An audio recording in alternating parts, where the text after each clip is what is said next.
Zack Rapoport joins me here today, and you can learn what his team is up to. Head over to meerkatdevelopment.com. Meerkatdevelopment.com. That, of course, is a clickable link in the show notes. I really appreciate your time here today, Zack. Absolutely. I'm excited to be here and chat with you. Well, can you give a summary of what you and your team does? Because it is fairly unique. Yeah, for sure. So I like to say that Mircat is a real estate development consultancy that focuses as much as we can on hospitality, ranging from hotels to working with people that are looking to develop STRs, looking to develop restaurants as well. We work with not just property owners, but with business owners who are signing leases for spaces, licensing a space, so on and so forth. We plug in wherever we can add value, whether it's with the property owner and they own a piece of dirt, they're trying to figure out what to build on. If they're looking to purchase a building and reposition it into a new brand or a new concept, we'll work with them as well. And our services range from consultation through feasibility studies and due diligence. So we'll put together preliminary schedules, budgets, any kind of risks. And then from there, if the project matriculates and there's an acquisition or a lease signed or a purchase sale agreement signed, will come on as project managers and be a consultative nucleus throughout the project, which a lot of owners are finding a ton of value in, because if you're an owner, you should be focused on operating your properties if you have them and, building capital and investment, not necessarily the minutia of dealing with the building departments and the contractors and the architects and designers and it's everything in between. Let's talk a little bit about your background. How did you find your way into this? Yeah, great question. So I actually went to school for political science and legal studies, and now I'm doing this. So, kind of telling that anyone can kind of do whatever they want to get to where they want to be, I guess is a good way to put it.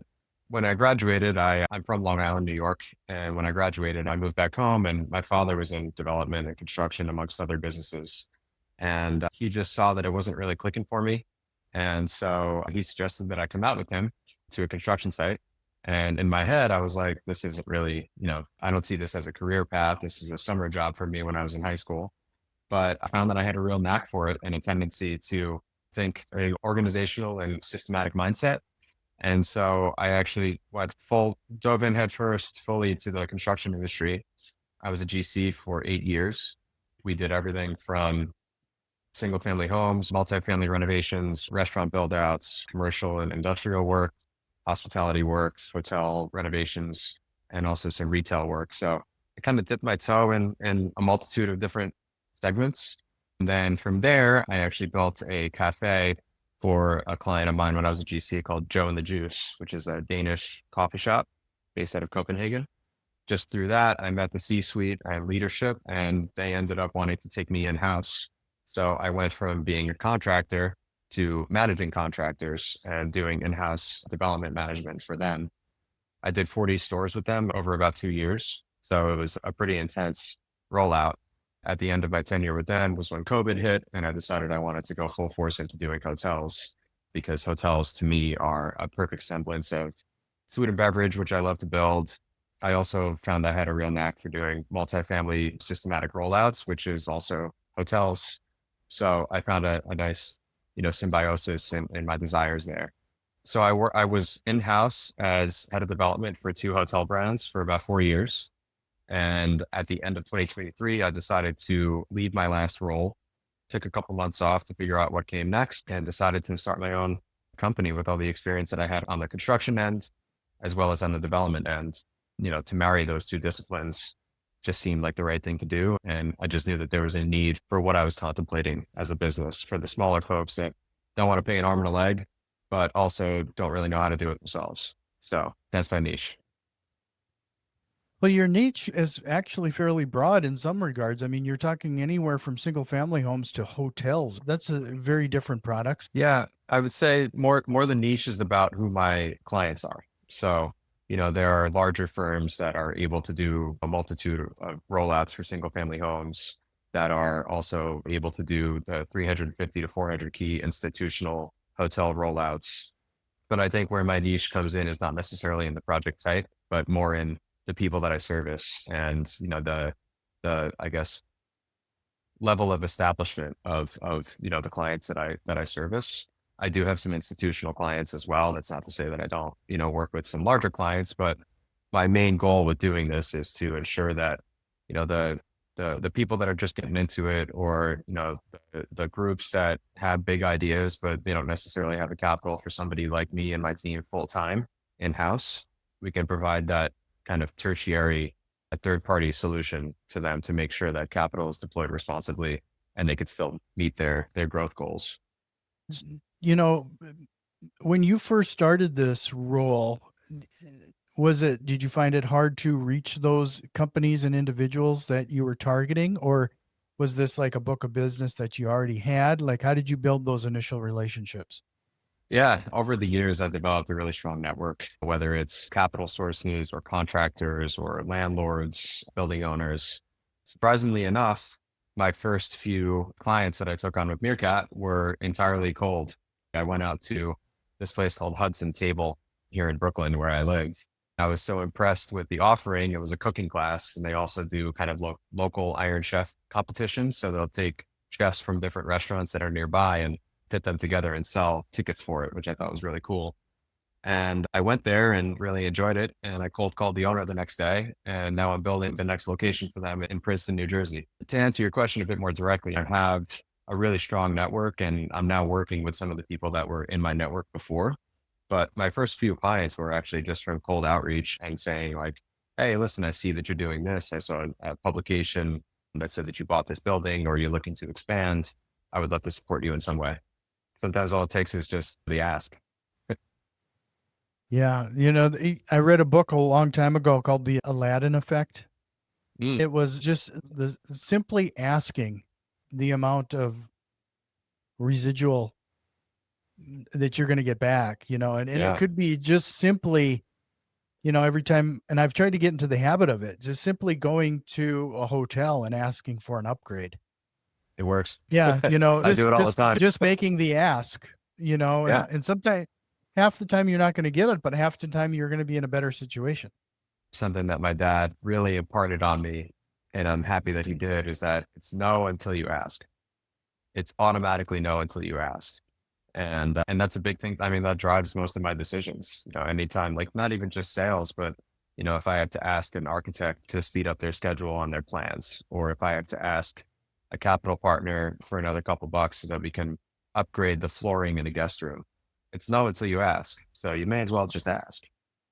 And that has helped kind of like drive a lot of my growth on a personal level, but also on a professional level too. I should read So, that book. I bet I would resonate with it. yeah, it did drive me to ask for things in places where I typically wouldn't have, and sometimes it pays off. Why not? In the end, You're you're right. going to be in the same situation as you were before. Yeah, you'll still be standing there, but you'll be thinking about what if I did ask? So, yeah, Well, could you talk a little bit about the process? Somebody's looking to build something like this. What do you take care of some of the due diligence? What type of planning is like? Just kind of give us a summary of what would happen. sure. So, I'll give you kind of like a real world example right now. I'm working with a client of mine that I'm currently doing a project with. We're doing an adaptive reuse hotel project, and they've been enjoying working with me. And so they're thinking about acquiring another property.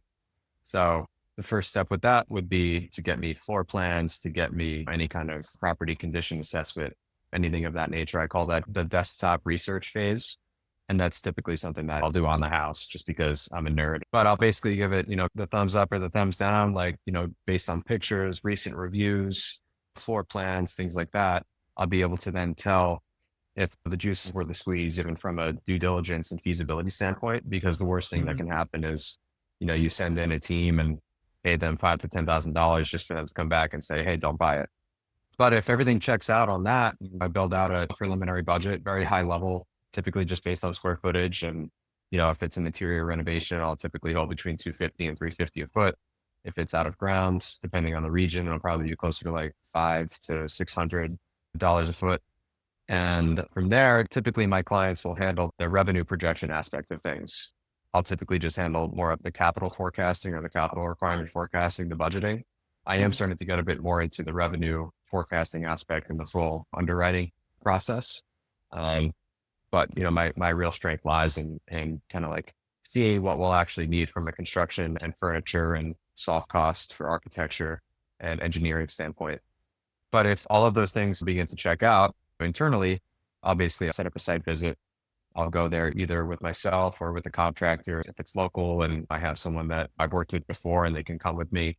Even if I'm going to a region that I haven't worked in, a lot of times I'll call ahead to a few contractors and I'll say, hey, we don't own this building. I'm flying into town. I want to check it out with you. If it goes through, then there's a very high likelihood that it's your project. And a lot of times they'll be down to just come with and check it out, which is helpful. And then, once we go and check it out, kind of size it up, validate the budget that I put together. Sometimes there are things that you just don't see until you get on site. If water heater might work now, but if it's 20 years old, then there's a chance it's going to go next year. You need to include those kind of things in your budget. And then if the budget continues to look good throughout the process, you kind of go through stages of risk checkpoints. And if you get to the point where the risk is fairly low, there's never no risk, but if the risk is fairly low, then you start acquiring capital. I'll work with my clients to validate the thesis to their investors. So if they have an investor that's like, hey, I want to do this. Have you gone and checked out all the guest rooms? Have you checked out the base building systems, the infrastructure, things like that?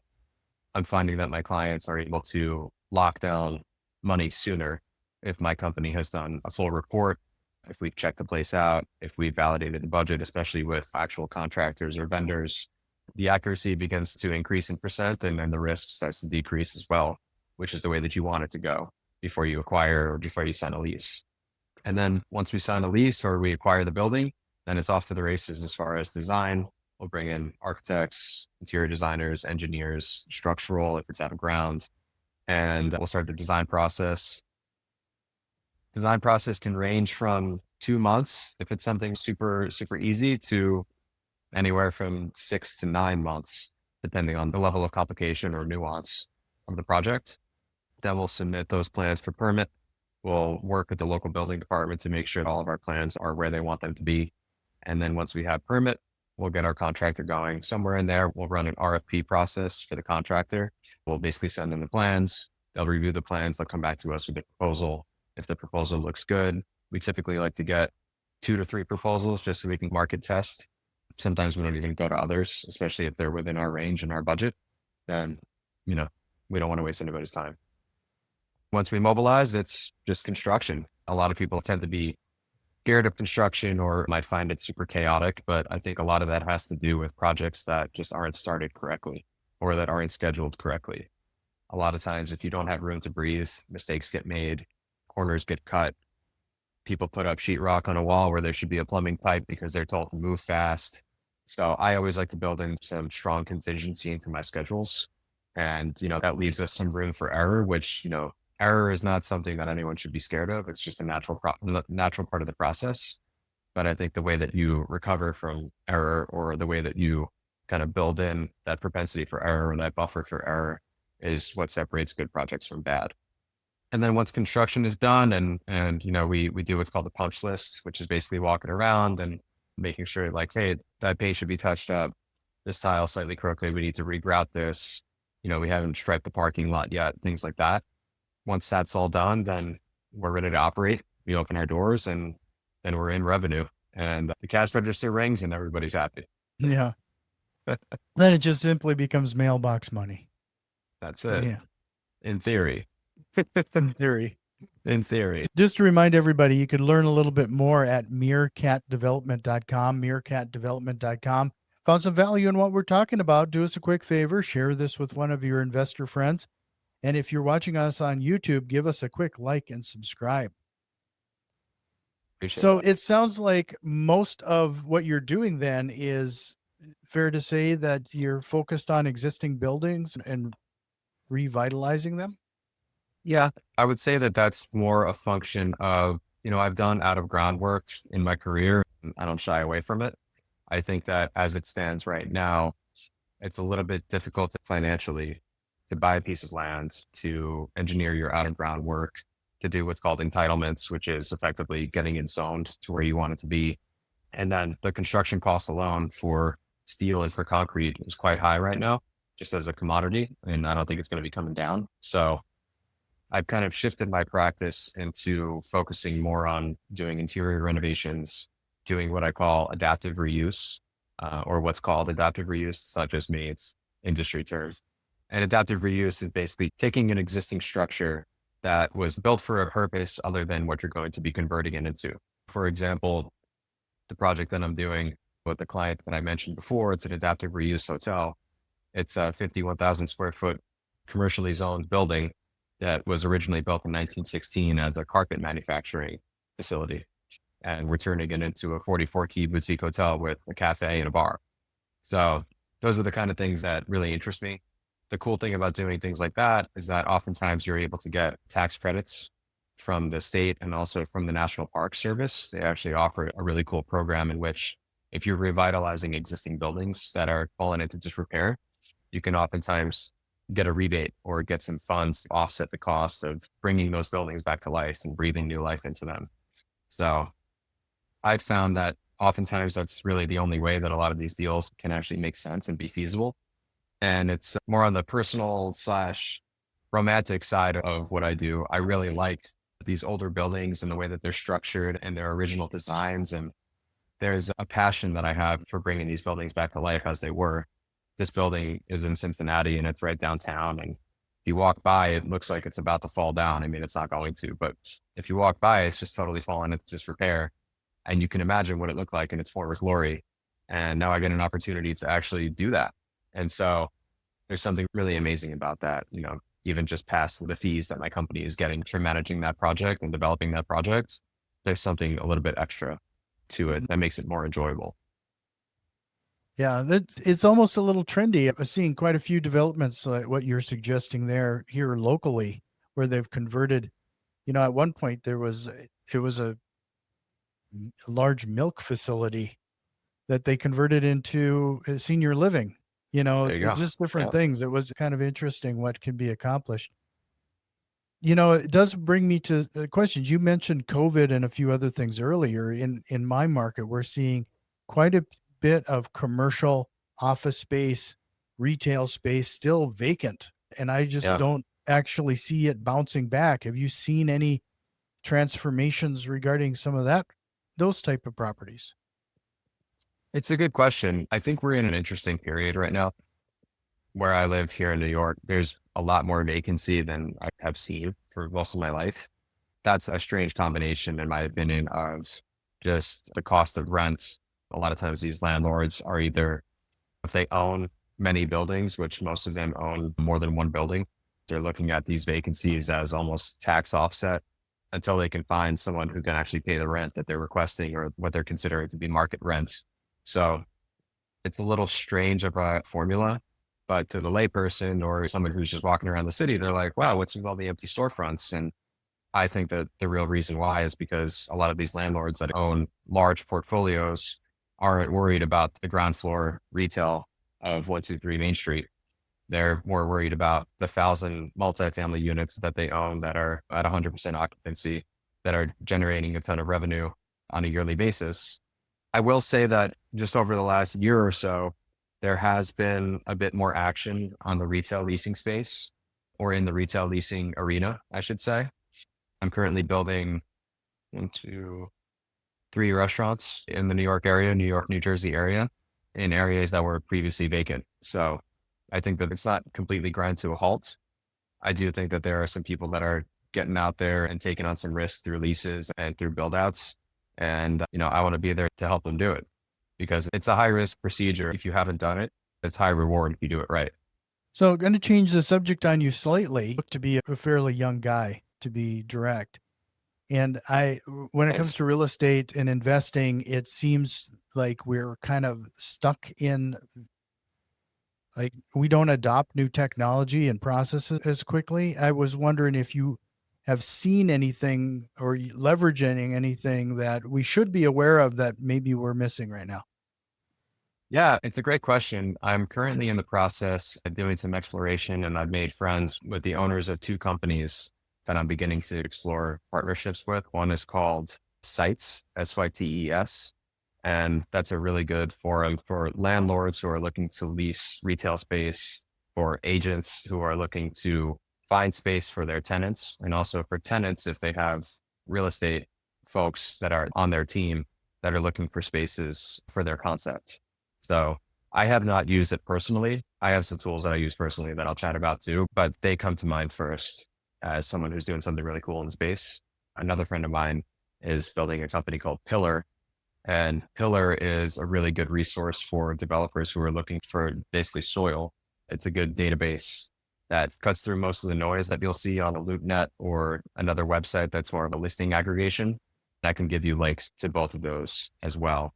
I think they're doing really incredible stuff that's leveraging our current technology to make the friction that's required to find a space, build a space, lease a space. So I've been really interested in what they're doing. And then on a personal level, I've been using, it's not new tech, but I like it because I'm managing so many projects at once. But just to have everything in one place, I use a tech called Smart Sheets. And Smart Sheets, I'm able to basically have a workspace for the project that includes the budget, the Gantt chart, any kind of meeting minutes, anything kind of like all in one place. It's accessible from my phone. There's AI enabled technology that creates tasks, as you're developing a project, like read through it'll read through all of your documents and deliverables and help you see what comes next. A lot of it is still manual. I haven't found the technology that will automatically build out a project schedule for you or automatically build out a project budget for you because there's so much nuance and granularity in that. But that's another one that I'm using personally. And then you've probably heard this from other guests too, but the AI transcripts from meetings has been absolutely phenomenal for me. From a speed and efficiency standpoint, I can take so many more meetings throughout the day because at the end of it, it records it, not the voice and video, but the automatic transcripts. And then it'll actually aggregate everything that you speak about, as a team. And then it'll just automatically tell you next steps up top. So I just forward that to everybody that was on the meeting. And I'm like, hey, it's not perfect, but it's a good point of reference. And that way, the next time we get on the call, I have that transcript so I can talk about, hey, last meeting we talked about building department comments, we talked about budget overage, and we talked about, whatever. And then we'll be able to track that week over week so that nothing really slips through the cracks. So that's been really helpful. Yeah, those type of services are actually pretty remarkable. Fathom comes to mind. That's a good one. Yeah, where you get these meeting notes and the transcript from the meeting, and it integrates with Zoom and a variety of other platforms. But what I think is exceptionally beneficial of services like that is that you're present during the meeting and you're not concerned Yes. about jotting everything down and making sure you're not missing something. You Absolutely. have something to go back to. It's more efficient. If you have a half hour meeting, that would have taken at least 5 to 7 minutes throughout that meeting to stop, pause, write. It definitely allows for a bit more presence for everyone in the call, including the person who's running the call, to basically just kind of go off the cuff. And, if you know what you're talking about, then it helps to maximize that short window that you have on a weekly meeting to make sure that you touch on everything you need to touch on because time is precious. That's a big one. That's a great point. Well, this is such a great conversation. And I just want to point everybody to mircatdevelopment.com, mircatdevelopment.com. You can learn quite a bit more information there. Before we jump into the rapid fire questions and close out this episode, is there anything we might have missed? Anything you wanted us to make sure we covered here today? No, I think we talked about the types of people that I like to work with, what my company likes to focus on, where we bring value. So I like to think that I have my elevator pitch down pretty well at this point. I'm going to throw you a curveball here before we jump into the rapid fire questions, but that will close out the episode. Well, since you went into school for political science, what do you think of the current environment, economy? What do you foresee coming up? Yeah, I think that with, I guess, throughout history and throughout periods of transition, there's always anxiety and there's always stress. I do think that there is a little bit more instability than there has been historically, at least what's being portrayed or reported. I don't love that there have been a lot of federal employees that have been laid off. I think that folks like parks rangers, air traffic controllers in the FAA, I think that those are really critical roles. And for me, as an American citizen, I think that that's money well spent from a tax basis. And, I think that overall, from a government spending standpoint, I think that there are other things that would make sense to kind of pull back on or at least readjust budget on versus things like that. So that gives me a little bit of pause and concern, but not so much that I think that, the national parks are going to shut down tomorrow. I think it's just something to keep an eye on. And I think national parks and, aviation safety are two that come to mind as things that really make our nation great. And so I just wouldn't want to do anything. I wouldn't want to see those be hamstrung in a, in a, in a budget cut effort, I guess is a good way to put it. Does that make Mhm. sense? I understand that. Based, I also thought that it was interesting that you started things off you stated based on what is being reported is kind of forming this opinion. Like when you say FAA and air traffic control, I would imagine that has to do with the accidents we've recently seen. Yeah, I think it does have to do with, I think that there's also what I mean by what's being reported. I mean, just from a sense of like, of course, like you can't not report on a plane crash because a plane crash is a plane crash is a plane crash, but Mhm. I think that it's important to just try to, I guess, ingest media with a critical eye and a critical ear because everyone has their own agendas. And I feel a certain way just generally, but someone else might not feel the same way. And, I think media has an obligation or it should have an obligation and moral obligation to report things in a relatively neutral fashion, but we know that that doesn't happen. So I just try to be as personally critical of things that I ingest as possible. Yep. No, I completely agree. And that's what I was thinking getting to is the listening to things with a critical ear because unfortunately we're not in a news scenario like when I was growing up when taking some courses we would get to fail an exam if we showed any bias in our writing. Now when you turn on the news, I can't even call it news anymore. That's all it is. It's opinion. It doesn't give us the facts. In It's those good old days.